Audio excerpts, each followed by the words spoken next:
So good morning to everyone, be it here in the room, in the premises of the University of Sarajevo, the School of Economics and Business, or be it here on the IDM YouTube channel. Thank you very much for all the followers who are watching us right now.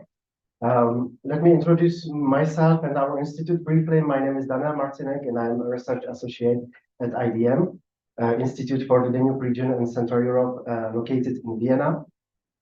And I would like to thank all of you, be it online, but also here on site, for joining us for our today's discussion on the topic of iRobot, the science and learning in the digital age. I do believe this is highly relevant topic because everyone, not only in academia, but also in other professions, is very much confronted with the digital technologies, with the AI, with the ChatGPT and so on. And many people that I've heard are actually also using these technologies to improve their effectiveness and productivity during their work. As I said, I would like to briefly introduce you our institute. We are a regional think tank and research institution, as I said, with a seat in Vienna. We are very much focusing on the Danube region. What is the Danube region? It goes a little bit beyond the Danube region, actually, because our target region is composed by 20 countries of Central, Eastern, and Southeastern Europe. What we are doing, what are actually the topics we are focusing on, there is plenty of topics. It very much depends on what each of team member is actually focusing on. But we touch upon, or we are working on topics such as migration, media and press freedom, gender equality, female representation and participation. But we are also, for example, very much focusing on the EU integration and EU enlargement, also a very relevant topic, and also on the future of Europe and of the European Union in general. What are actually the activities or how we focus on all these topics? So we have actually three pillars at IDM. The first one are publications. So we have not only our scientific journal, which is called the Donaudaum in German, the Danube region in English, where mostly young scientists and young researchers have the possibility to publish their research articles. So this is kind of encouragement also for you. If you are working on some scientific topic, I would like to motivate you maybe to reach out to us, and there is always a possibility to publish in our journal. It can be bought in English, but also if you are skilled enough in German, that's also another possibility. But we also have other publications like in Europa, where we are mostly concentrating on these soft topics, but we also publish newspapers. We provide our expertise, analysis also for the public. Second pillars are our events. We are organizing different events, be it conferences, symposia, workshops, discussions, panel discussions. I would like to mention, for example, one event series, which is focusing on the parliamentary elections taking place in our region, which I am actually responsible for. So every time there are parliamentary elections taking place in one of our target country, we put together panel discussion with usually three experts, and we discuss not only the pre-election situation, but also the post-election negotiations, the potential of the government that we can have. And the third pillar is our expertise. As I said, we provide our expertise not only to the public, but also to other stakeholders, be it in Austria, but also in our region.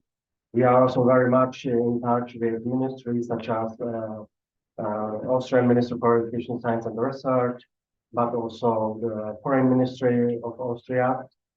And maybe I should also mention one last activity, which is the so-called Danube Young Scientist Awards, where we each year award young scientists coming from the region, also from Bosnia-Herzegovina, for their excellent scientific results. So if you are dealing with a topic which is somehow related to the Danube region, not necessarily to the river itself, but in general to the Danube region, I encourage you once again to let yourself nominated by your university, by your supervisor, and you can win not only money, which is always useful. So the award is 1,350 euros, but it's also kind of recognition because the certificate you can get is issued by not only IDM but also by the Austrian Federal Ministry for Education, Science and Research.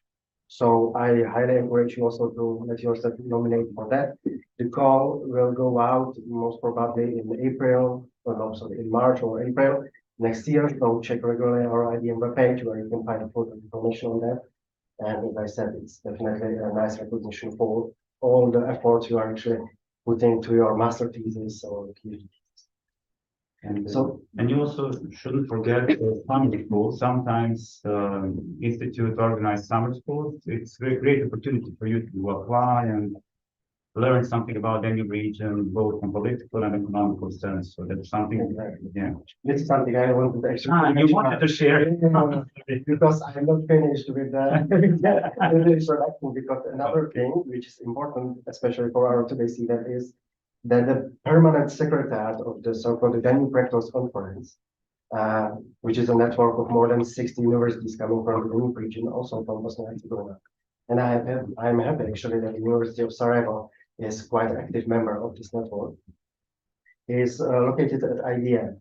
And within the DRC, where amongst others are organizing the DRC Summer School, as Lilian mentioned, which is taking place every year in July and hosted by a different university, different DRC member university. So you have not only a good opportunity to go for 1 week at another university and experience quite a full program, 1 week program full of activities.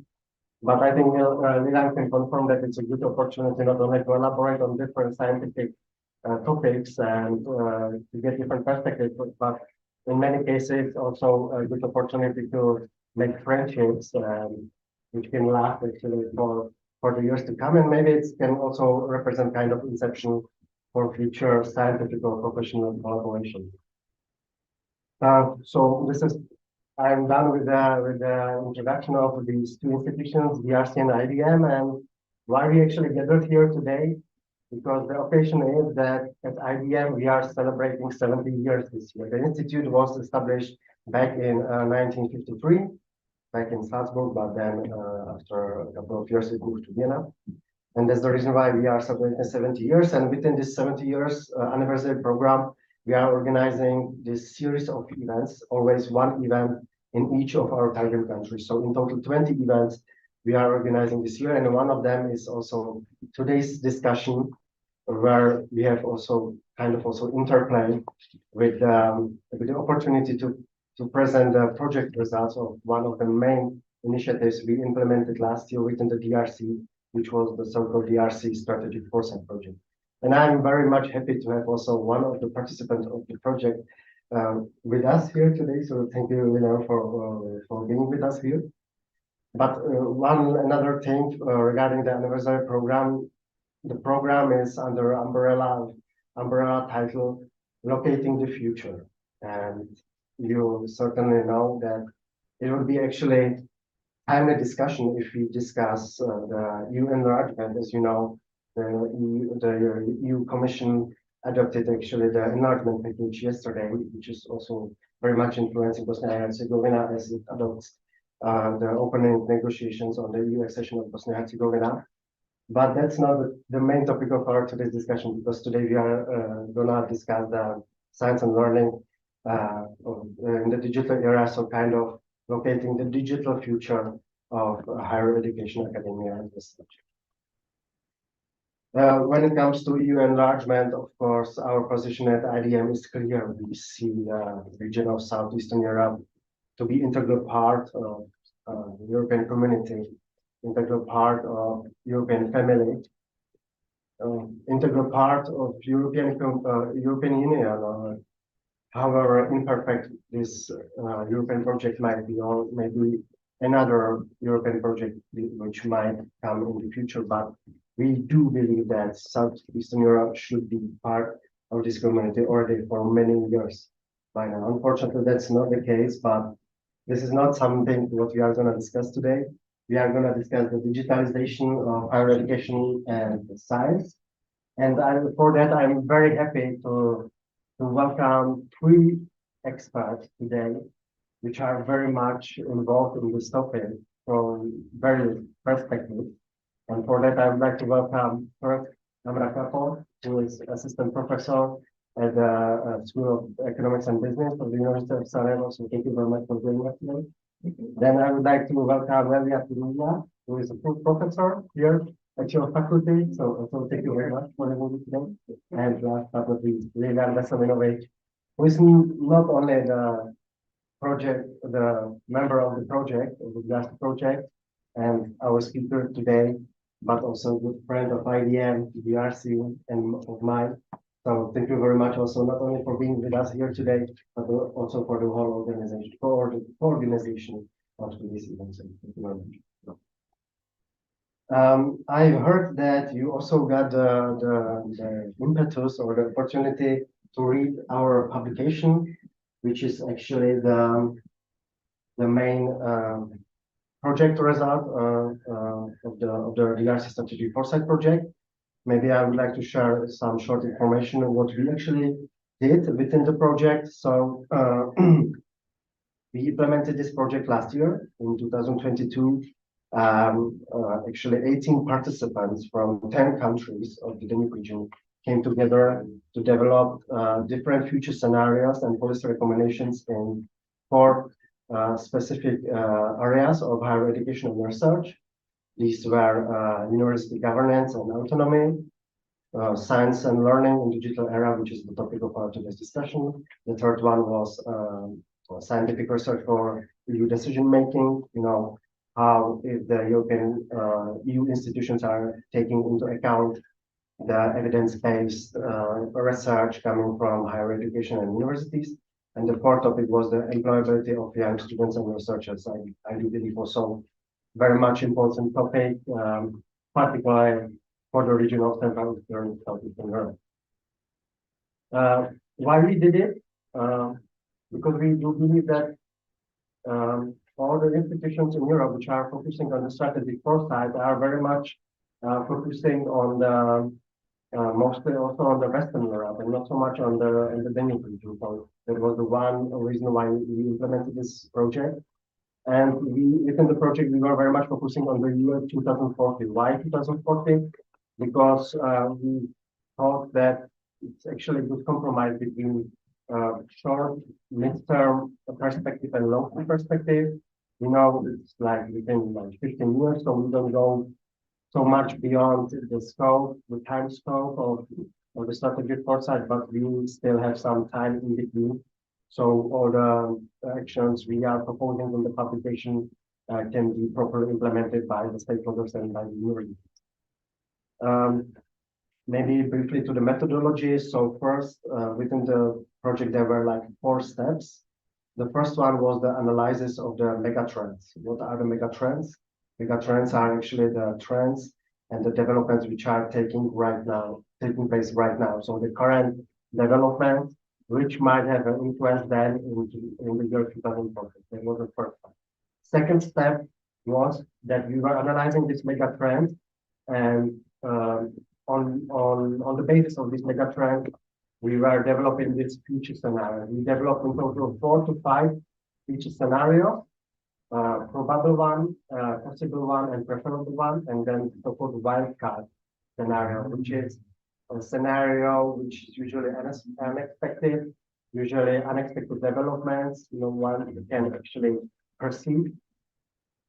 And on the basis of these future scenarios and these megatrends, we did so-called backcasting. So taking a look on the scenarios in 2040, we were kind of coming back to our today's time and analyzing what actions should be taken or should not be taken in order to achieve these specific scenarios. So that was the third step. And on the basis of this backcasting, on this action, we developed this policy recommendation, which are dedicated for all the stakeholders, the universities, research institutions, academies of sciences, or be it also national institutions, regional institutions, or EU institutions. So these were the four steps to give you a little bit clearer idea of what we actually did within the project. And I think we can finally jump to our today's discussion. And first of all, because I asked our today's speakers also to have a look on the scenario, I would like to ask all of you actually, what is your opinion about these future scenarios and policy recommendations?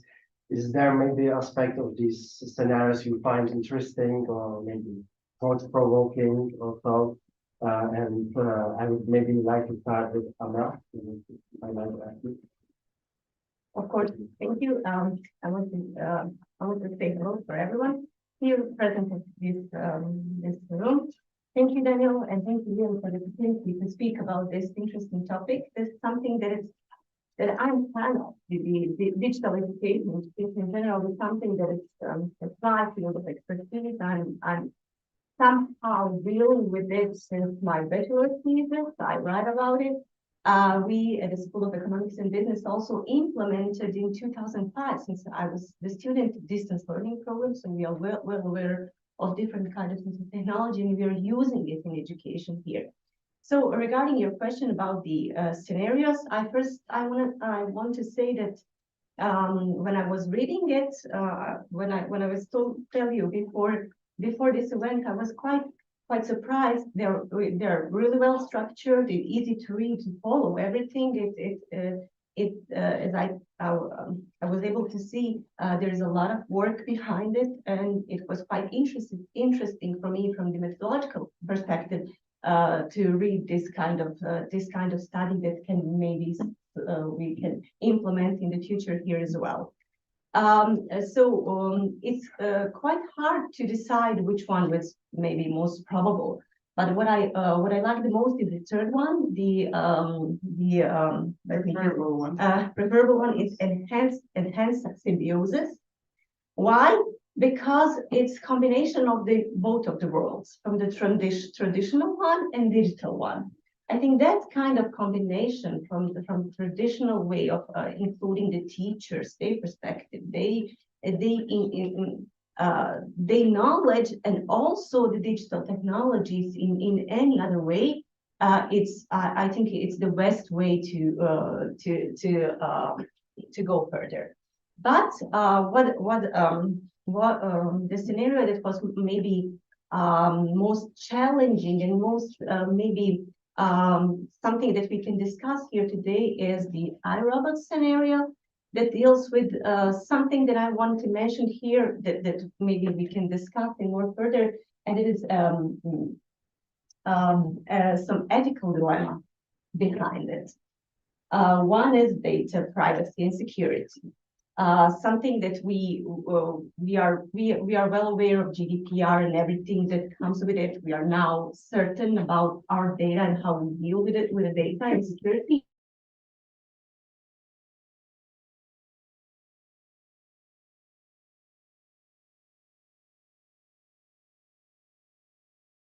Aware of, we need to create some policies regarding the data security, the data protection. The other ethical dilemma is something that is often here quite well, that is digital divide. We cannot speak about the future, about the education that is fully enhanced by AI. We all love AI. We use it in teaching, in learning. Now we use ChatGPT on a daily level, each one of us. To create some interesting examples for the students, some games for the students in classes. Students are using it also daily. But what we need to be aware of is, especially in D&H, it's digital divide. The access to the internet is quite different in the country. We have families that have, for example, 5 kids in one room on one device. And they cannot access some immersive technology, some future technology trends, because they are sharing one device within family members in one room. We cannot speak about it before we have something that is some equal opportunity for the students here. So I think that I summarized in this your first question, so that would be it for now for me. Thank you very much, Amara. You already touched upon so many topics, I think, which is quite a good basis for your discussion. But before we go for this discussion, I would like to also mention that we were actually very much confronted also with the digital challenges and so on, and the connection and so on. Also, during the implementation of the project, because first of all, because of the pandemic, as I said, the project was implemented last year, so it was or is still very much influenced by the pandemic. So most of the meetings were held online. There were only 3 meetings. The first one, then one within the DRC Summer School, and the last one when we presented the project results. Only these 3 were actually on site. The rest was online. So you can imagine also this was kind of good. With training, the digital training, how to implement the project in the digital times. And of course, it was also very much influenced by the full-scale Russian invasion of Ukraine, because we also had participants of the project coming from Ukraine. These were some of them were also male participants, so of course, unfortunately, they couldn't join us on all these meetings. So I would like to thank them once again for their involvement, despite the sad and tragic circumstances they were facing and are still facing. And what I didn't mention actually before is that all this project wouldn't be actually possible without the support of the DRC president, in particular the DRC president, Palama, but also the DRC Secretary General, Sebastian Schäfer, who was very much supportive within the project. And yeah, as I said, without them, it wouldn't be possible actually to implement this project. But coming back to these challenges, I would like to maybe to Leila and to ask you maybe about your perception on this future scenario. Okay, thank you very much. Thank you all for coming today here. I'm sorry for this noise. We couldn't control that outside noise. So when I was reading these scenarios, I have to say that my first impression was all of these scenarios are possible. All of them. From first till fifth one. My next question was, what is likelihood of each of these scenarios to happen? And then I couldn't not ask myself, what environment are you thinking of? And that's the question of the digital divide. So definitely the future or prediction of the future is not same for Bosnia, for Germany, America, or other parts of the world. So basically, starting from, I don't know, like probable scenario, which is somewhat conservative, which we can even find in Bosnia, which is developing country, maybe second scenario, where we have blended learning in many universities, especially after COVID. But I don't know, like third scenario, I'm gonna mention it, where optimistic vision of future, like personalization of learning. Even, I don't know, like during last 10 years, we could personalize our learning and our, I don't know, our teaching from the perspective of teachers and the learning from perspective of students. We have a lot of people today working as freelancers, which are self-learned. So it was possible. Why? Because information is available, materials are available. But for me, it is important to mention that definitely our personality traits as people are very important when it comes to adopting technology, when it comes to planning our future. So even if there are people now that can direct themselves in that learning process, still I think that dominant behavior among youth is that they need direction, that they need teachers. Even if they have access to internet, to all materials, still they need teachers that will direct them towards learning. So as I said, my first impression is everything can happen. Each of these scenarios is possible. Even the last one, Back to the Future, because even in this specific moment, some terrible events are happening around the world, and it can be many experts mentioning like possibility of World War III. So if that happens, even fifth scenario will be possible. So maybe it would be interesting to try to calculate likelihood for each scenario. What can happen, and for which part of the world, which scenario is mostly likely to happen. So for me, it is very interesting. Each scenario is very interesting when it comes to our country, and maybe most of the developed and the developing countries in Europe. I think that somewhere between first and the second scenario is something which is most probable. Why? Not because of technology. Technology is available. And technology is available during 10, 20 years. It's not about technology. It's not just technological point of view. It's about us being ready to adopt it and to really consider it as part of our learning process. And I'm not completely sure that youth is ready to be self-learned. No, they need teachers, they need human touch, and I believe that we will ask our students during the discussion later on to tell us something about that. But I think that we don't need to speak about technology and what technology can enable. Technology can do a lot of things even now, but it's not about technology. It's about us being ready to adopt. And what is interesting for me is I asked myself, when did you create this?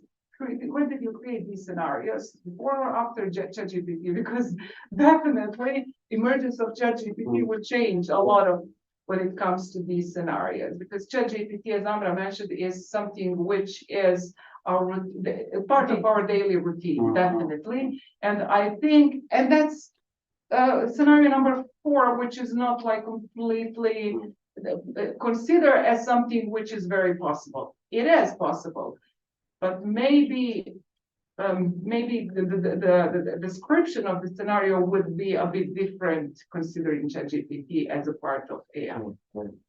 Thank you very much. That's a good point. I can't really recall when was the huge rise of ChatGPT, but the thing is that we actually finished all these scenarios by the end of the summer last year. So we were able to actually present them then at the beginning of November at the DRC annual conference. So it wasn't so much touched upon by the ChatGPT, unfortunately, because that will probably change a lot the structure and the vision of the content of all the scenarios. That's completely true. But you also mentioned a really important issue, and that these are the discrepancies or differences amongst all these countries. Because although we are focusing on the Danube region only, where one would say maybe we have kind of similar conditions and all these universities and so on. But what we found out during the project, that's completely not the case. It's completely different situation in Germany. It's completely different situation in countries of Eastern Europe, Southeastern Europe, and so on. It also very much differs from each university in the country. You know, what are the technologies or the digital equipment available at the universities and or at the faculty. So it's really something we were also very much focusing on and kind of challenged by this fact. But maybe that's something Lilian can share a little more about it, and also maybe you can share some of your personal experiences from the project implementation and where the challenges from. Thank you. I mean, it was very interesting at that time. It was the first event, and it was nice to meet people all ages, I would say, from like 20 to 40, you know. And just imagine we all joined and discussed about the future. So students with master degrees, students from the bachelor degree, the older one. So it was very, very nice to talk about it, and we discussed all these topics. Like Leila mentioned, this difference in regarding our possibility to access. You know, you remember online days, right? And we said it was nice. We have technology, but then you join, you cannot share your screen. You cannot. The internet is lost. Then there is some problem, technical issues. The computer died. So we identify like. That's one issue, like we have technology, but sometimes we have issues, but also some people don't have access to technology. So that was another issue why we chose maybe that scenario, which was like more preferable and possible than some others. But one main thing was when we discussed about this possible future was human interactions. And that was something we emphasized on multiple occasions, because I think we all like when we meet. We work online this project. We met at least 10 times, I would say even more. I'm not so sure. Yeah. But we all enjoy when we go to Vienna. I mean, we spend most of the time in the room working together, but we really like that interaction, exchanging ideas. So that's what we emphasize in some scenarios. And if you read it, when you read it, you can see these different topics like technology, the role of science, interaction. So you can see how these elements are explained in every scenario. And at that time, we were thinking, the fifth wild card, why do we need it? It's more work. You need to explain scenario. And it looked like not possible, to go back to old ways without technology and so on. But now when I see what's happening with the climate, with these regional conflict situations and global situations as well, I don't know, maybe we should consider a scenario. I was We thinking should. about it as well. It should, and I don't know, the wild card scenario is, as you mentioned, artificial intelligence. At that time, we did mention it, but our understanding of artificial intelligence was still not so clear as it is today. At that time, I couldn't ask ChatGPT, how are you, and can you give me example of this and this? Can you create a case study for my students based on these elements? I had no idea I can do it at that time. So just imagine, I mean, we mentioned personalized learning, and I think that's good point we benefit from digital technology, is that we all have different needs. Maybe I'm good in math, you are good in language, you are good in physics, you're good in this, and we don't have the same starting basis. So digital technology can offer us good help, so we can all learn from where we are not the best. However, I still think that this symbiosis between digital and traditional teaching is something that we should prefer, at least from my point of view, and it could also to get some insight from your perspective as well. Yeah, I would just add here, so in this time last year, you finished scenarios. Yes. And look what happened during just 1 year. So events from last year impacted your two wild cards. Yes. Definitely significantly. So we do not know what is going to happen in following 12 months and then 12 months. So your great scenarios, I would say great scenarios, but when it comes to discussing which is the most possible one, we need to include different factors, definitely different factors, and legal, for example, at this specific moment, governments around the world are discussing, do they need to control artificial intelligence to, I don't know, to make some regulations and something like that. Even in US, Biden, I think, discussed about it. So definitely, different perspectives should be encountered while discussing this. From societal, I don't know, like protection, the regulation related to protection of privacy, and then on climate change in events. Yeah. Yes.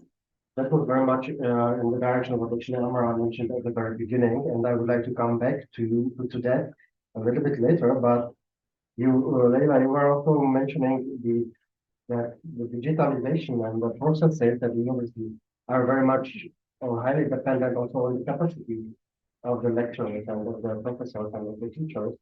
And I actually took one quote from our scenario. It's from the second scenario, from the possible scenario, from the digital realm with love. So already there we can see some connotations, but I took this quote: "We prepare today's children and tomorrow's professionals with the teachers of the past, majority of which have been prepared in non-digitized systems or are even themselves non-digitized." I think this is quite a tough, provoking statement, I would say, because I do believe that not all teachers are teachers of the past, but maybe I would like to ask you today, how do you see this issue? What is your experience? Maybe here at the faculty, of course, I don't want you to become highly critical about your faculty, but you definitely have also experience from other universities within the region, but also overseas.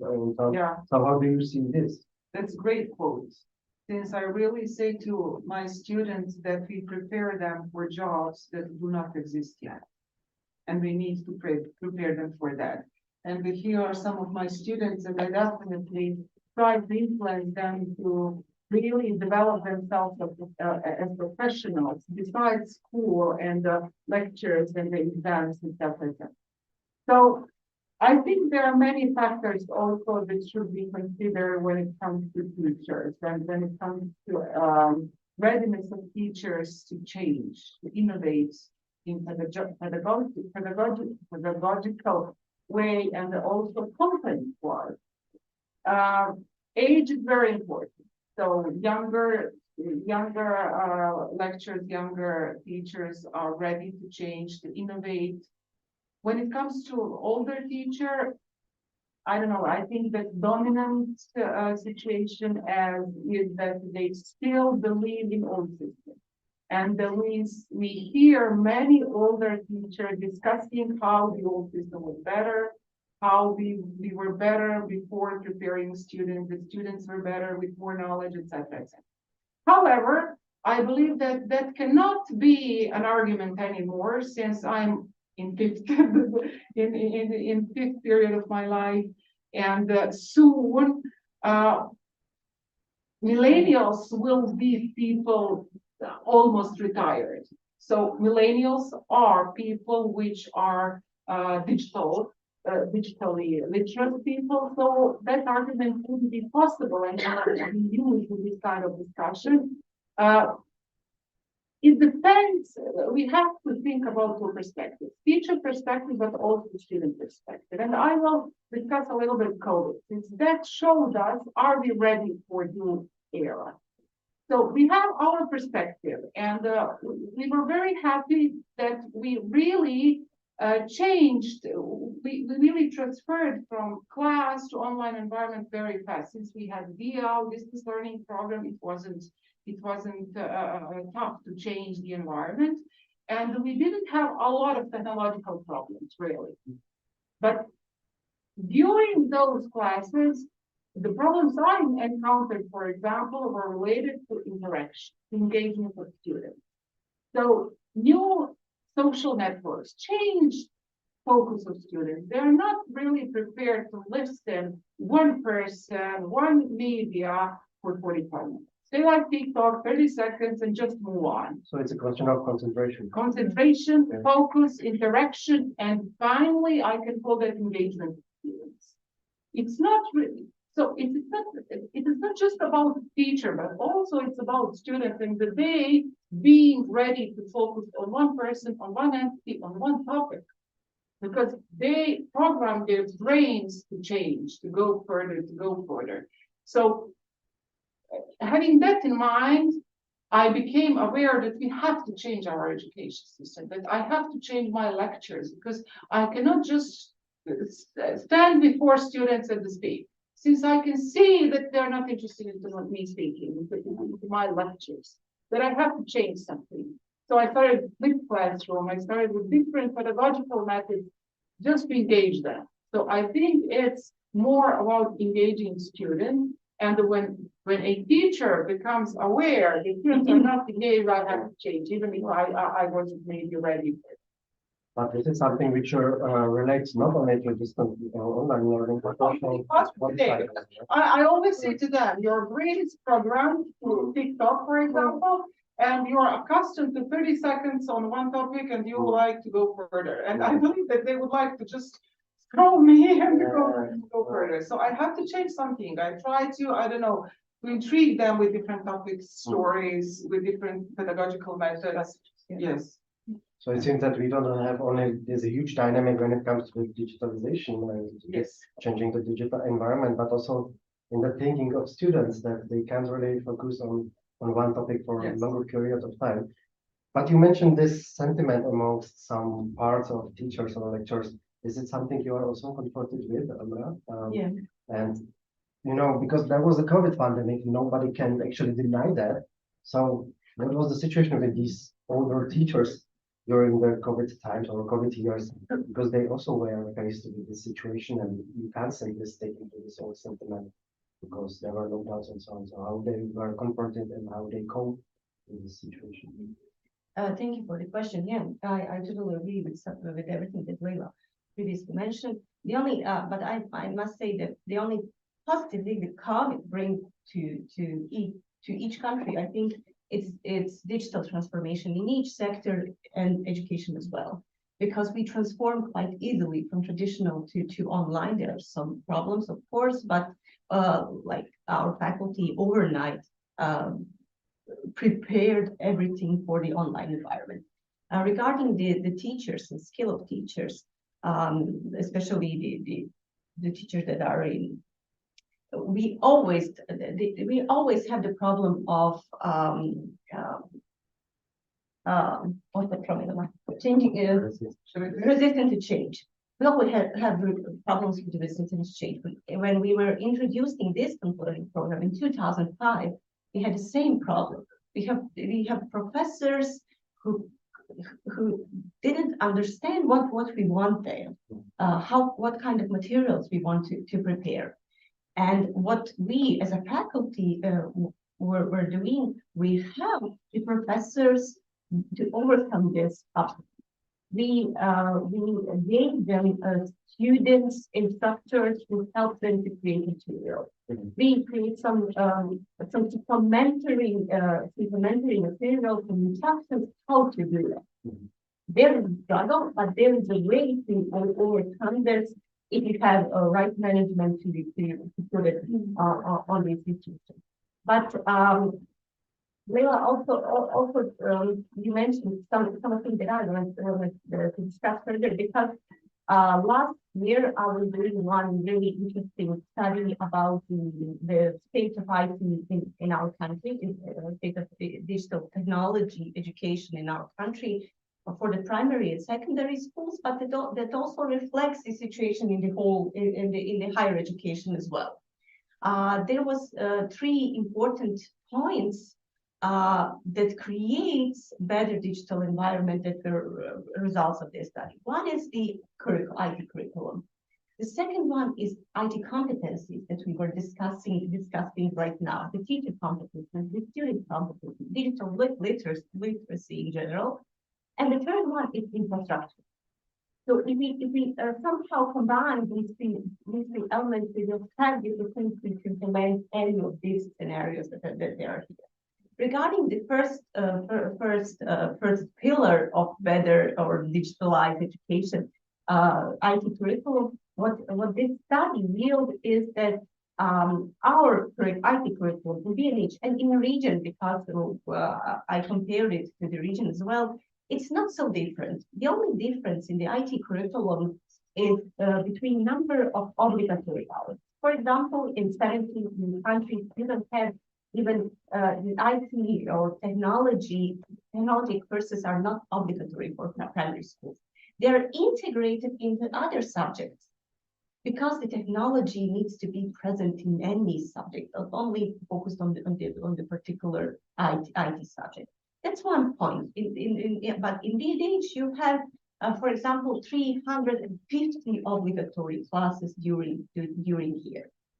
It also varies within the country. The second thing that we already discussed a little bit about the IT competencies, but what is different in BNH comparing to the EU is that when the teachers are entering the teacher profession, they need to have at least master degree in most of the EU countries. In DNH, you need to have like a pre-Bologna 2-year degree program to be the teacher. In Bosnia, we don't have formal digital literacy education that is must to do during this teacher profession. But in EU, you have initial teacher education. In initial teacher education, you have digital literacy that it's formalized. And this is this discrepancy. They're visible. Even though we have the same curriculum, we don't have the same starting point. We don't have teachers they are prepared to teach the students digital literacy skills that need to be done.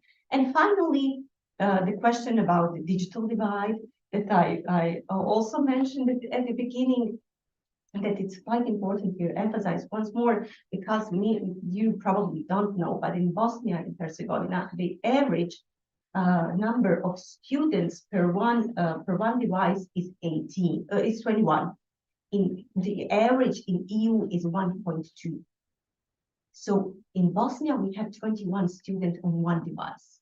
In schools. In schools, in primary and secondary schools, but that reflects they're coming to the higher education from that basis.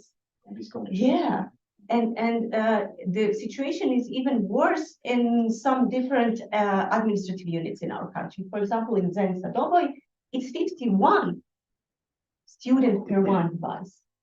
And imagine when I mentioned at the beginning, the families that have 4 kids with one device at home and they don't even have device in the school, how can they be prepared for the immersive technologies, for AI? How can they know about it and be part of this world if they don't have the possibility to learn? And also, we have teachers who don't want to accept everything that is happening now. I was teaching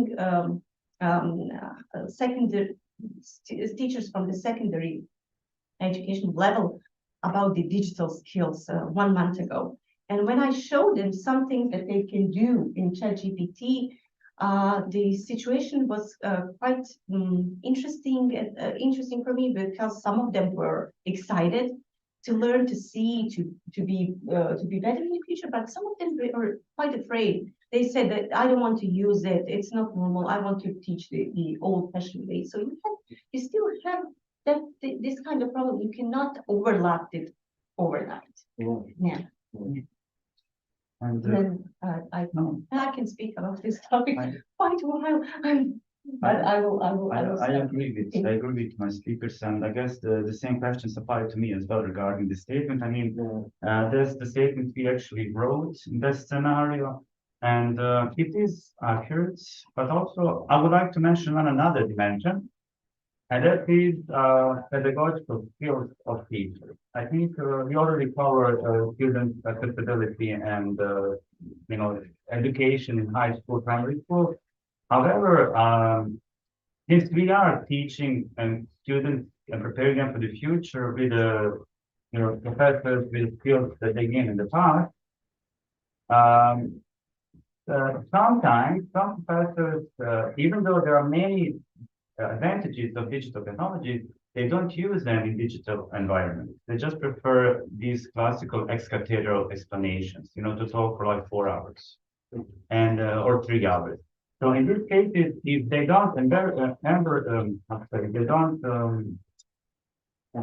embrace digital technologies and accept benefits, then if they just transfer the way they teach from the classroom to the way they teach in the online environment, then we didn't get anything. We actually need to change the way we teach. And that means that taking some simple examples like many quizzes during the classes, maybe some small workshops, some individual assignments in online environment, share documents, let's work together, active learning. Yeah, but that's innovation. So that's something. And another thing is, this knowledge is, we are creating knowledge so fast. It's impossible to know everything and every single moment. We should focus more on skills instead of knowledge. I mean, I remember some courses, I had multiple courses, 32 in total in my first cycle of study, but I don't remember everything really. You forget simply, that's a normal process. But you gain skills, how to write assignment, how to do some group work.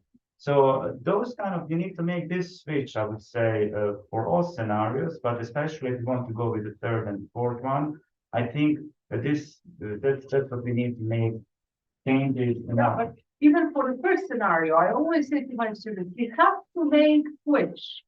I don't want to teach you on facts, because today you have all of the facts in your pocket. I need to teach you how to develop your critical thinking, to find information that you need and to critically evaluate it. And that's something which is relevant for all cases, because environment changed. During my education, I didn't have all information. Even to get one information, I should go to library to find, I would check many books to find some specific document information. And it was logical why remembering facts was important for me in that period. But today, it's not normal to expect just students to remember facts. Why? Because you have all of those facts just 3 seconds from you in your pocket. So it's not about remembering facts. It's about learning how to find what you need and how to evaluate it.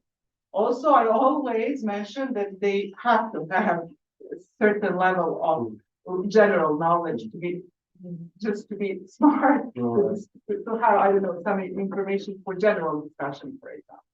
Yeah, Daniel, can I just suggest to make maybe 1 minute to some students should go to the class please now. Okay. And just to let them to leave so we continue discussion in 1 minute. Is it okay? Yeah, sure. Oh, okay. You can leave. Just to use that for a minute. Vojne, Ne, moraju, neki morate kod profesora Kučića. To je ova onda.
Doesn't die.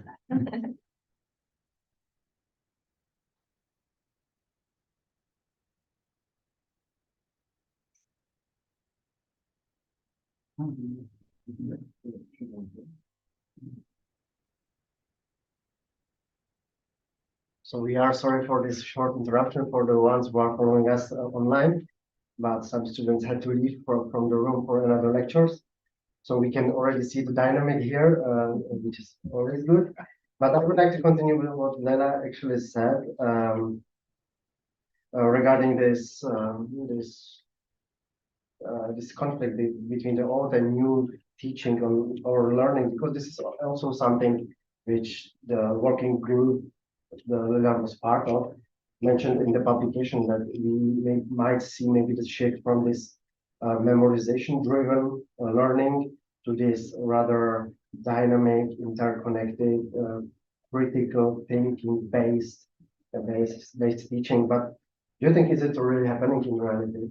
Is it not something you are kind of implementing, but probably not the others from the faculty?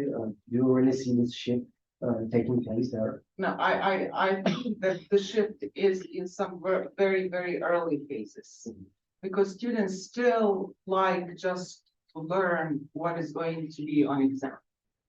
And they always expect teachers to say what is going to be on exam. So I believe that many of teachers at our school really try to make the shift. So for example, Lilian organized as well as our school for teachers trying to educate us, or we educate ourselves and exchange our experience on different pedagogical methods.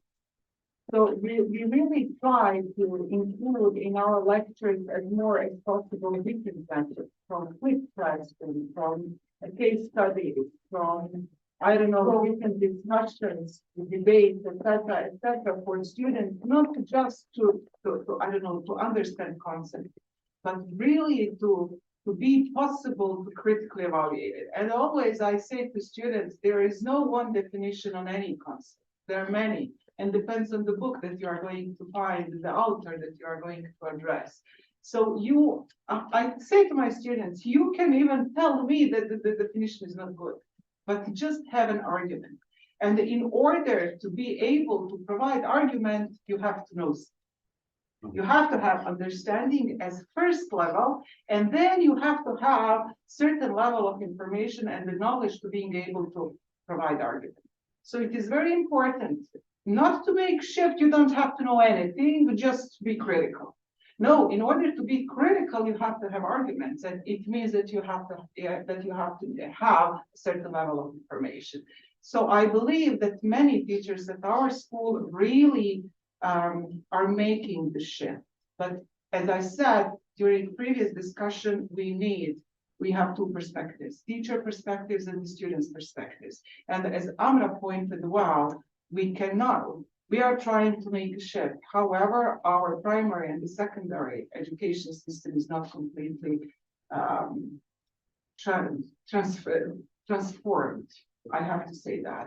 And you will, if you just Google for educational system in Bosnia, you will see that transformation is needed. That what is the word that we use for any system in Bosnia? No. Underdevelopment. No. There is one word that any system in Bosnia should undergo that. Reform. Reform is needed in any system. Educational reform is something which is needed in Bosnia. So, and when they come to which was needed 30 years ago. when they come to university level, they finish high school, primary school when they needed just to learn stuff, facts. And it is not easy for us to change what they are accustomed to. But we try. I really believe that our schools, many teachers try to make shift. Yeah. So if I understand that, sorry for interrupting. No, I just say like my students are now making videos in the classroom to present some problems in urban economics, and that's how they are presenting and researching some dilemmas. So this kind of active learning is something we have across all courses, but still it's not common, I would say, among all universities and all primary, especially in secondary school, they were mentioned. And they think that learning means that they have to open a book and they learn facts. That's the definition of learning for our students. So if I understand that correctly, so you believe that the critical interaction between teacher and student is an integral part of the future of the learning. Yes. It should be like that. Yes. So they should use the basic knowledge in order to provide arguments to interact and so on. Yeah, maybe we can now open the floor for discussion and ask the present students what is their take on that. Maybe I can ask two questions actually. Maybe the first one will be which follow on the topic we are just discussing, and that would be, how do you think the secondary school actually prepared you for being at the university? How well prepared, or rather non-well prepared, have you been for university? So yes, please. Well, that depends on the willingness of us, the students, to really learn and to change. Even in secondary school, there was already some changes in online teachings and so on. So it really depends on us, on how we are prepared to accept that change and that transition to the next level of education or online education. So, of course, the professors are the ones who moderate us and point us in the direction of which we are supposed to go, but it's ultimately on us to accept that transition and to accept that change to online environments. So I think that also social media is also helping us to adapt to that change, because our entrance to online world was through social media and through games and such. So not so we were prepared for this kind of learning experience, not so much by our secondary schools, but our willingness to engage in online activities and learning from the internet and so on. Thank you very much for that, because that actually brings us to another topic, and I'm happy that actually we can see some positive aspects of social media, because everyone nowadays is speaking about negative aspects, polarization of society, fragmentation of political spectrum, and so on. So, and these negative aspects of social media are actually causing this. But this is actually a good point, and I'm glad that you mentioned that, because to actually see the positive side of social media, but also like digital engagement in general, how and its importance actually for your engagement or interaction at the university. This is really interesting. How do you perceive from the position of the teacher this? Are there any strategies you are implementing in that regard? I think Ian has great In the examples. social media. The direction I'm going for. I think the first year create Viber groups. Viber is something, I mean, I think it's not common like WhatsApp and these kind of messaging applications, but they offer these kind of groups. I mean, it's also considered social media, right? Yeah. And we use, for example, it during classes or online, like to share some information or to use a quick survey to check the knowledge and these kind of things. However, if you talk about traditional social media like Facebook, Instagram, and TikTok, which is very interesting, I don't know, they could be very beneficial, I would say. It just depends how you program or how do you define your algorithm that will show you. For example, my Facebook is always showing me Harvard Business Review text. And it's when I go there, it's always something interesting to read. And I read constantly some text like from Harvard Business Review. However, if you're interested in cats or something like this, it could be fun, but it's not learning. So in that regard, social media could be good, and we are not using social medias in teaching because I believe most of us think that we are crossing the border between personal and professional life. Since social media is still somehow personal, you want to keep your friends there, not your professors. So I think in that regard, I don't see the use of traditional social media, Instagram, Facebook. However, if you consider social media as every media that could allow us exchange of information, then Viber, WhatsApp groups, and so on could be very useful. And it could allow interaction during classes. Yeah, but the Facebook and Facebook, for example, I think it's mostly utilized by students as a sharing and collaboration tool. They are not even using like OneDrive or Dropbox or some kind of shared documents. They are doing their seminar paper and everything on Facebook group. They are creating the students are using Like it knowledge as management tool. yeah. Because they said Facebook is for old people. We had one study, Leila, Marina, and I conducted about knowledge management in healthcare. It was interesting that even doctors actually share information by Viber or social media. Yeah, they have like formal groups on Viber, which are like pediatricians involved, and they have a group that they share Even regional groups, not just local groups, regional groups, and they share. And these kind of networks is something we could accomplish. I also remember I had one professor that was American professor. The first thing he told us, this is my LinkedIn profile. You should follow me. I don't know why, what is self-promotion or what, but he really shared interesting topics for us to learn about the topic. And it was useful at that time. So I believe this kind of interaction could exist between students, and we should maybe invest some more time to consider how to integrate in the learning process.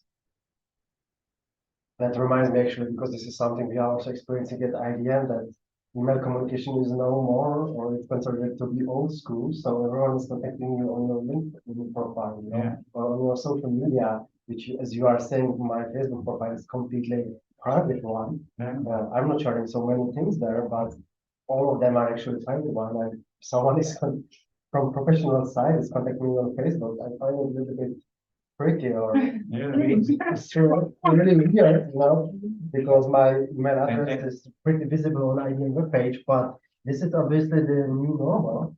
that people are simply contacting you on your social media channels, mostly LinkedIn because it's kind of professional Yeah. tool, but I still find it a little bit weird if I. If you contact me by LinkedIn, I will reply in like 2 or 3 months. That's how often I check it. But when we speak about social media and so on, that brings me also to another topic because what we experience is all these new regulations on the data protection and so on. And we mentioned a couple of times already the security perspective of using these tools. So how do you see that? If you use Viber on quite a daily basis, aren't you afraid of some security leaks or some security traps or so on? I'm not using it, so. Is it somehow related to your? Yeah, it's not regulated, even in our country. Not even at the faculty. Yeah, we are not obliged to follow GDPR yet. Yeah. So we have some national laws on data protection in general. But when it comes to those social media, I'm aware that we are not protected completely there. So it's up to us what are we going to share here. But didn't GDPR actually create just that we need to click I agree and yes? You know, you just surf and you need to click yes because you don't have time to read all these. And we all agree, I believe, and so it's not that good solution at the end. So you maybe have some kind of, you need to mention everything, but most people simply agree at the beginning, and what did we achieve now? I have one example to share regarding this data protection. During the COVID, we find one software that can be implemented for students during the exam. It was like the software was tracking the movement of the students. They recorded them. They have a camera. Yeah. Which will record them. They have to record them all the time. And I tried on my subject, but it was a small one at the master level subject, and I didn't have any problem. It would work quite good. You got the red warning if student is trying to cheat or do something. It's not common, but when we try to implement it on the lower level where we have a lot of students, we got a complaint from the students. It said I didn't sign anything. I don't want to be recorded, and the complaint was legit. He didn't create anything to any agreement at the beginning of their enrollment or something like that to record it. So we had to stop that. The student won because they obviously they were right. But and after that, I think that we put it in the agreement in the next year that possibility for students to agree on that. But that was one example how we reacted as an institution and how students reacted regarding, and not about the recording. I think they didn't care about being recorded or not. They just care about to pass the exam. That we are well aware of that, but that they were right from the legal perspective. I think that this topic reminded me. I wanted to ask you, as professors, do you think that you should change the way you check the knowledge of your students? So obviously you're aware that all of your students, or most of them at least, use ChatGPT for writing assignments or doing presentations, or in the online world that we had the opportunity to have a textbook in front of us, which you could not see and we could cheat. Do you think that somehow you need to sort of embrace those opportunities for cheating and change the way that you check our knowledge? absolutely. Absolutely. So I encourage my students to use ChatGPT, but as productivity tool, having in mind that if you put your name under some assignment, you have to be aware that you are the author of the assignment. And I always say to my students, what if you become minister of something in the following years and someone finds your assignment and finds that it is plagiarism? So ChatGPT will be used, but we have to understand, and students need to understand that's a productivity tool. I changed on my 2 courses. I excluded 2 components, which were seminar paper or something like that, knowing the students will just use ChatGPT to finish it. And instead of seminar paper, I put discussion activity during lectures, which are discussion specific topic, which is basically related to critical thinking. So as a teacher, I'm completely aware that ChatGPT is game changer in education and that we have to do something about that. For example, many teachers will say you cannot use ChatGPT. It would be same like telling you 10 years ago you cannot use Excel, you have to calculate it manually. No, you can use it, but you have to be aware what is ChatGPT. And I often say ChatGPT is a person, some person there, and that person can for 3 years, if you are using that for your master thesis, can call you and say you cheated, you took my text, you are plagiarist. So we have to be just aware of it, use it, but responsibly. Yeah. We also have in the last 10 days, we have one visiting lectures from Canada, one expert from Canada. She taught the university professors, train the trainers about the using different kind of technology in the classroom, like to enhance interactivity, to enhance personalized learning experience for the student. And we mentioned ChatGPT as well as a tool to do so. And in that regard, I created some assignments to students during the lectures for them to use ChatGPT to try to find the answers on that certain topic that I provided them. So I tried to use it, as Leila mentioned, as a productivity tool to students to see how can they utilize it to be more productive, efficient, to be better at the work, but also to be aware of all the problems that they are. We have an example here. We use Python for our tutorials, and we couldn't find an error in the syntax. So I asked this colleague, can you please log yourself in ChatGPT and check the syntax? Because I couldn't find the error. And the colleague logged himself and the phone just copied it. Can you please find an error in the phone?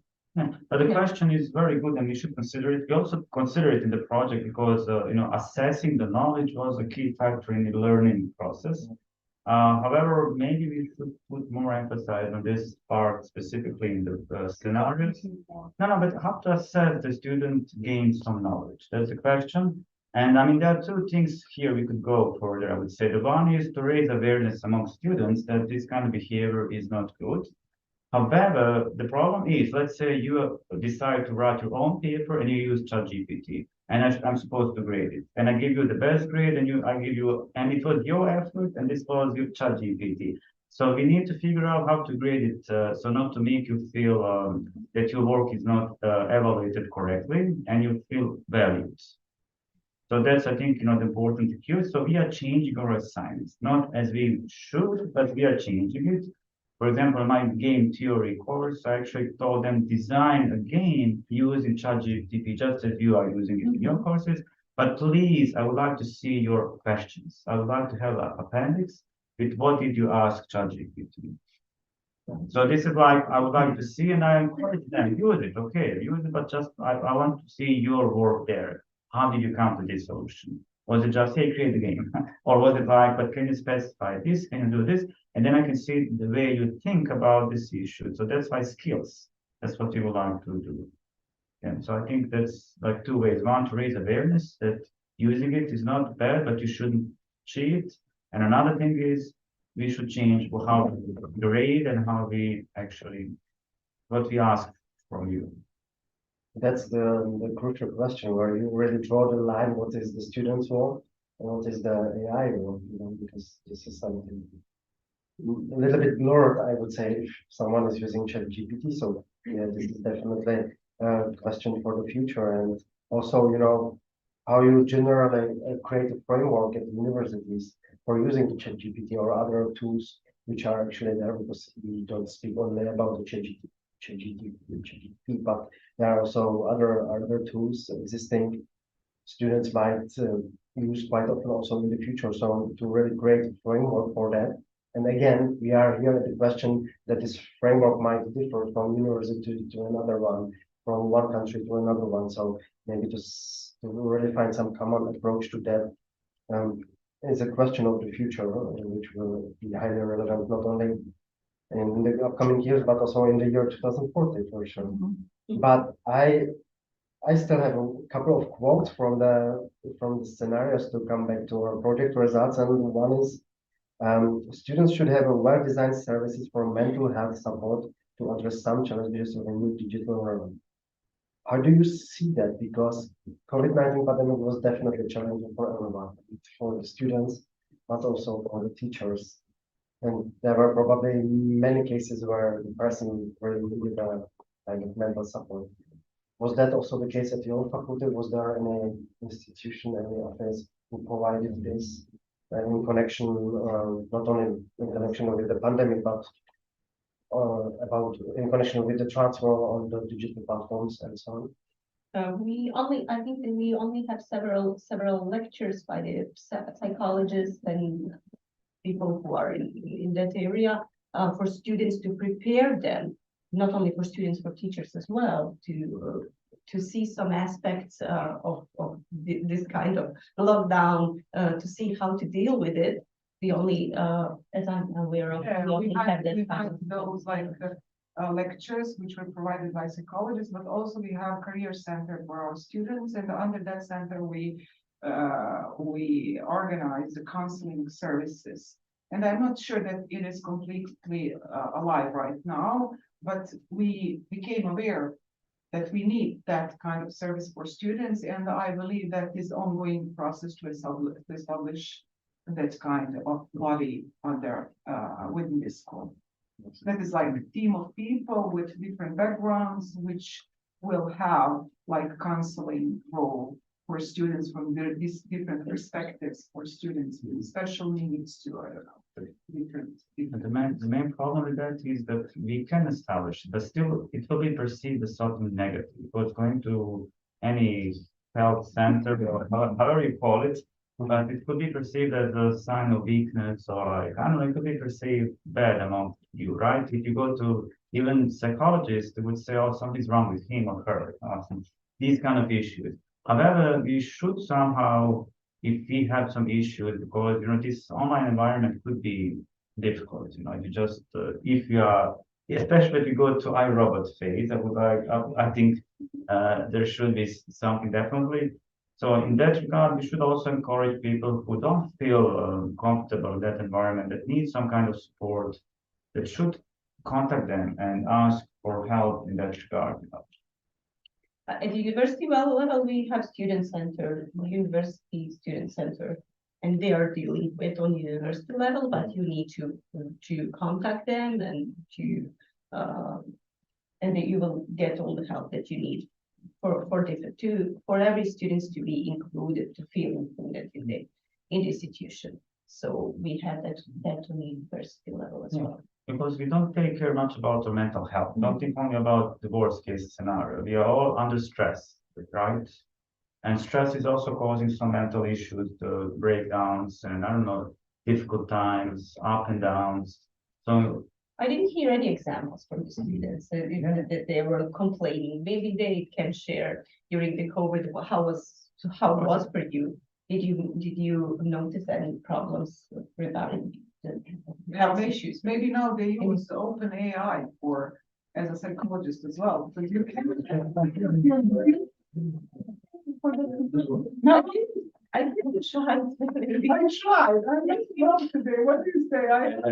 And it suggested me to go to psychologist. But he provided some like method exercises, but also at the end he said, "But please go." That's so bad.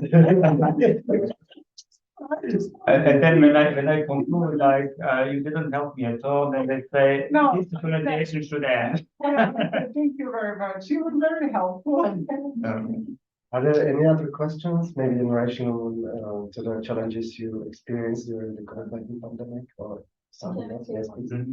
So when it comes to COVID period, I want to share, let's say, my opinion and experience. I just want to say that for me, it was a little bit weird to use all those platforms for learning, but learning at the university, because when we were in high school, I didn't imagine it like, imagine that like, okay, I will sit and just looking at the display and listening my lecture.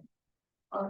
And that was a little bit hard for me because I am a, let's say, traditional person who likes that human interaction.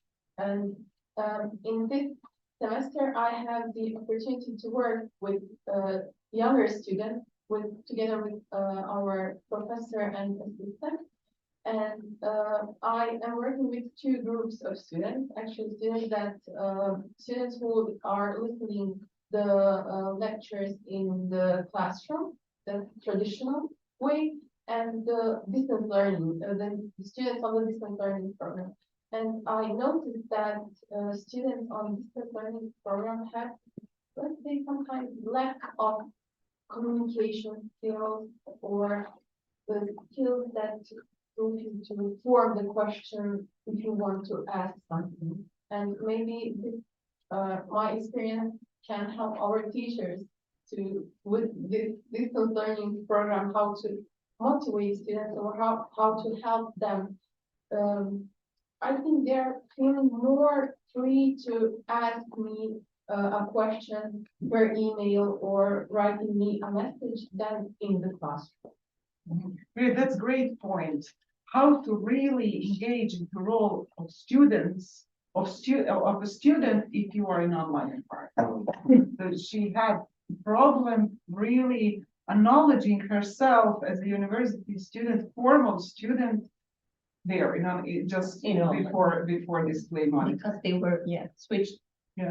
from the traditional classroom to they started university and in the yeah. So it was I would also like to touch upon that when we say we want to digitalize learning environments, we also have all of the knowledge that is on this faculty, we also have it online. So how does that differ? How is it different to study in the university that's fully online and as opposed to finding that knowledge on our own for free, Yes. or even buying some tools to help us study or viewing some videos about those topics. I don't really see the difference in online lectures and our ability to find that knowledge elsewhere. So I wouldn't really say the right direction is fully online, but integrated online lectures with real life lectures because we also have experience with listening and reviewing those lectures when we need to study because we had our lectures in person, but when it comes to the studying, we listened to the lectures that were put on our site, so it helped us study. So I think it's more important to combine those two than to go fully. You're right, but there is one difference, and this is a good point. There is one difference between these materials available online and university. University will evaluate your knowledge and will give you a diploma at the end, confirming that you gained something, and that's good for the labor markets because labor markets sometimes cannot decide are you better than your colleague, for example. And then we say, okay, you have diploma of the faculty and you don't have the diploma. And that's the difference. However, more and more companies are recognizing that skills and knowledge you have is more important than actually having diploma. So we'll see. But still, I believe universities are playing an important role in the society. But that is basically related to changing nature of teachers. So am I going just to teach, or am I going to just be some kind of guide for your learning? And I think that in the following years, we will be less teachers, but more just help you to learn, help you to find what you should learn. For example, you're not completely aware what knowledge should you have, what skills should you develop to be bachelor of something. So here we are to help you for specific subjects, courses, help you what to learn. And I believe that that is going I to need be to our. share one experience in Netherlands. They started experimental university without lectures. Can you believe it? So students come, they have obligatory meetings, let's say on Monday, but they work on their own and professors guide them in the process, just as you That's it. mentioned. That's it. It's completely full program without lectures. So you are supposed to learn, But you know, nobody has to kind of start. you know learning outcomes, what you need to achieve, but how you achieve it is on your own. So you can study it. When it started, is there any evaluation yet? I don't know, I think it's quite recent, so. And it was very much in the iRobot scenario. Yeah. It was very much personalized, tailor-made technology, which really guides you through your study period, where there is actually no necessity for a teacher to be there, actually. So, yeah, but we had, or would you like to comment more on this? It's not the case, I believe we had another question. No? So maybe, Since my colleague mentioned that we have lectures recorded on our platforms, and we also have those same lectures in face-to-face in our classes.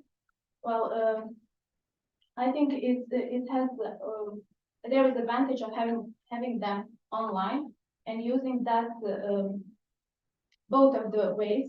Since as our teachers mentioned, our attention span is different and much smaller than lectures. So if we try to listen to a lecture for 1 hour, 2 hours, or maybe 3 hours that we have, we lose ourselves after first hour, or maybe we can 20 minutes. pay attention for another hour, but third hour is almost nobody can focus. So having those lectures on the platform, we can use them when we are learning later, so we can pause when we want to think about something. We can say to professor, please can you stop? I need to think about what you say, and I need to understand, I need more time. So, because you have a little more students, maybe some of them understood what the professor said, but you didn't. So it is really good to have those lectures online and have them digitally present. Have their digital presence, so you can use them when you want to actually learn. When you are in mood. Yeah, Because you are not completely in a mood every day to listen all day. so then having both face-to-face and online lections is actually good. So I don't think it would be good to just have one of them. Great point. Great, because during face-to-face, you can ask a teacher to explain more, but also sometimes you will lose focus, and if you just miss to understand, I don't know, some information, you cannot follow the rest of the lectures. Maybe at the other side during the online, you can just pause it and then continue when you are in the Repeat it. yeah. In the classroom, on the other hand, you can learn from your colleagues. For example, I could learn from your questions here. That's something you don't have if you have a classical traditional online teaching session without interaction. Yeah, so here we have another. The research of these scenarios was made last year, and will there be a change, or scenario 5 will be more likely to happen in today? You mean fine, back to the If future. the research was did today. Four. He thinks about iRobot case. and your question is about the likelihood of the scenario. Will there be a scenario I mean, 5 This was vision for 2040, you know, that's what we designed, is like possibility in 2040. So we're sitting in 2022 and considering what could be in 2020. So the first few scenarios are business as usual, so it's nothing big. Like we just embrace technology, we use it more often, we find new ways to use it, and so on. However, I don't know. I mean, when I have in mind our needs for interactions, for networking, for working together, I still don't think that online environment can provide us that. Maybe with new technological advances such as these glasses, like Apple is developing something very interesting. But Facebook started, but not so successfully, unfortunately. Maybe this will give us sense of that we're in the same room. When you put these glasses on, VR, then we might talk and enjoy, but still, I don't know, I like that Leila is from my right side and Daniel and Andra is from the left or right, I don't know, side. And so I really like that we can actually look at each other and talk. I don't know, I think that still will be something that we will miss, and that's why I don't think that robot will happen. However, maybe some elements from the iRobot scenario will be implemented in the previous scenario, such as highly personalized learning. But if we implement highly personalized learning, Yeah. the world is not personalized to us.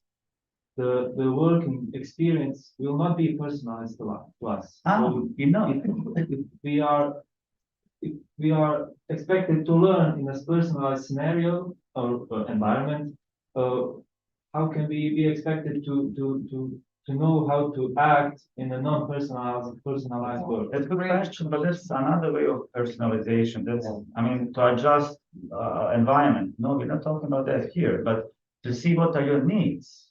For example, your English is perfect. There's no need to work, improve it.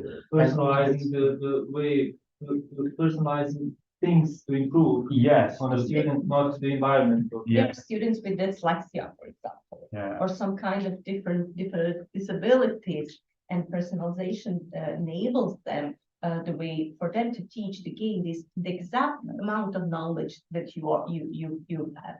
That kind of personalization. Yeah. When I teach microeconomics. When you are, yeah, some students are excellent in those functions, mathematical formula, and so on. And others are just looking at me and saying, "Oh, what is this?" You know, I know that they didn't have the same education in high school, so I cannot adjust to everyone. I cannot, you know, it's difficult to explain what is this and also to teach the lesson. So that's kind of person. So if you're not good with functions, this software will teach you first that, and then it will continue with the topic you're supposed to learn. Yeah, but it's good point, especially because we could also consider to adjust maybe environment in some cases where we should have. I just discussed last night with my husband. We were thinking about how to do something about our daughter focus, because we were discussing almost the same thing that we were covering today. She cannot be focused on anything more than a few minutes due to things that she's now watching. It's changing quite fast. And he said, how can she work? How can she be focused on the work environment for 1 hour, 2 hours on some particular task? She cannot be focused a few minutes on some activity now. So we need really to maybe, my question was maybe the work environment will change as well. My argument. Well, maybe something will happen in the labor market. Implementation of AI will probably help with that in completing the tedious tasks or those that require a lot of attention span. So people will more likely work on some creative levels. Yeah, exactly. But I think just to mention just briefly that actually these technologies should be rightly personalized for you in order to navigate you in this non-personalized world. So really, the university should give you, be it teacher or the digital technologies you do in your study, they should prepare you in the best possible way how to really navigate your professional career or in your personal development and in this non-personalized world, because you are completely right. The world is not personalized. You really, it's actually, you know, if you go to some HR department, they are very much actually interested in the skills you are very much you have very much at your disposal, your individual skills. And it's not about, maybe in many cases, about your knowledge. Of course, you need some basic knowledge for certain professions, but it's really about your knowledge, how you behave, how you think, how you interact, something we are mentioning a couple of times today.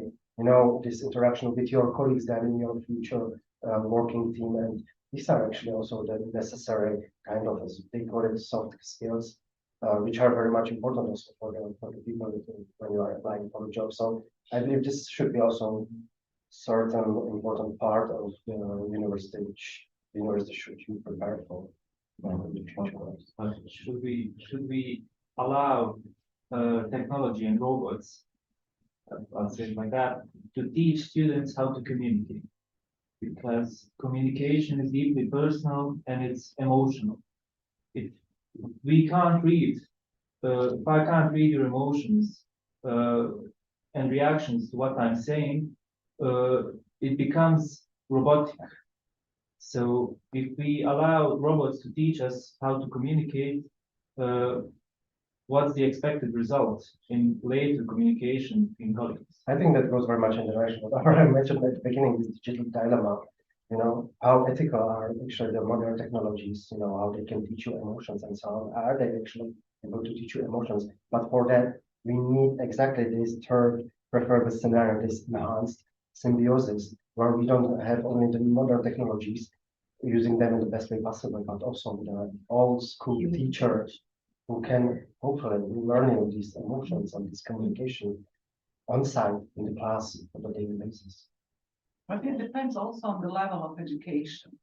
I think that we were discussing mostly about higher level of education, but still education is from kindergarten, primary school, secondary school, and I think that communication, soft skills should be learned on the lower level, and there I think digitalization should be slower. Should be, I don't know if it's going to be, but I think personal touch is even more important than lower levels. Someone said once that all the most important things you need for your life you learn actually in kindergarten. Yeah, that's it. A new UNESCO report on education points that out. To subtract the digital technology from the primary Yes. part of education. The recent, I read that maybe a few Finland- months, yeah, I think few that, months that before. Finland now Was wants published. to move tablets from primary schools because many students cannot even write. So So there's all I kinds of believe controls. that colleague wanted to. It was related to our previous subject, but it doesn't matter. Okay. So yes, of course, as every issue, everything has its positive and negative sides, of course, pros and benefits, and this is something we always need to keep in mind, and there will be certain needed some certain regulation when it comes to modern technologies. What we are expecting from them in relation student, teacher, but also specifically when it comes to the role of teacher, role of students, and so on. And yeah, let's see how it develops also in the upcoming years.